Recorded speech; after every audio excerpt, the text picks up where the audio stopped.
کامیابی کا راستہ۔ ایک حکیم سے پوچھا گیا کہ زندگی میں کامیابی کیسے حاصل ہوتی ہے۔ حکیم نے کہا، اس کا جواب لینے کے لیے آپ کو آج رات کا کھانا میرے پاس کھانا ہوگا۔ سب دوست رات کو جمع ہو گئے۔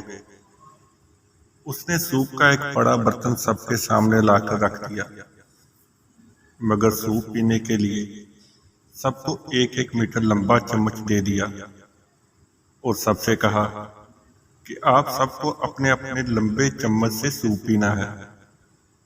ہر شخص نے کوشش کی، مگر ظاہر ہے ایسا ناممکن تھا۔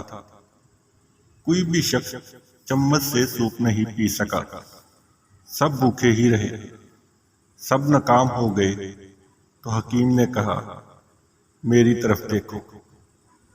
اس نے ایک چمچ پکڑا، سوپ لیا اور چمچ اپنے سامنے والے شخص کے منہ سے لگا دیا۔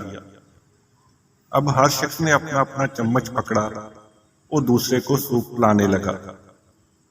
سب کے سب بہت خوش ہوئے۔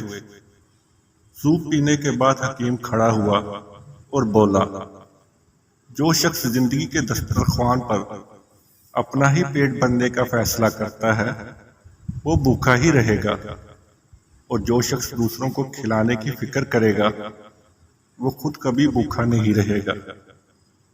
دینے والا ہمیشہ فائدہ میں رہتا ہے لینے والے سے۔ ہم سب کی کامیابی کا راستہ دوسروں کی کامیابی سے ہو کر گزرتا ہے۔ سب دوست ایک بار درود شریف پڑھ لیں۔ ایک بار درود شریف پڑھنے سے اللہ تعالیٰ 10 مرتبہ رحمت فرماتے ہیں۔ ناظرین، امید کرتے ہیں آج کی یہ ویڈیو آپ کو پسند آئی ہوگی۔ مزید اس طرح کی ویڈیوز دیکھنے کے لیے ہمارے چینل صوفی ٹی وی کو سبسکرائب کیجیے، ہماری ویڈیوز کو لائک کیجیے، اپنے دوستوں کے ساتھ شیئر کیجیے اور نیچے کمنٹس باکس میں اپنی آرا سے ہمیں آگاہ کیجیے۔ نئی ویڈیو کے آنے تک کے لیے اللہ نگہبان۔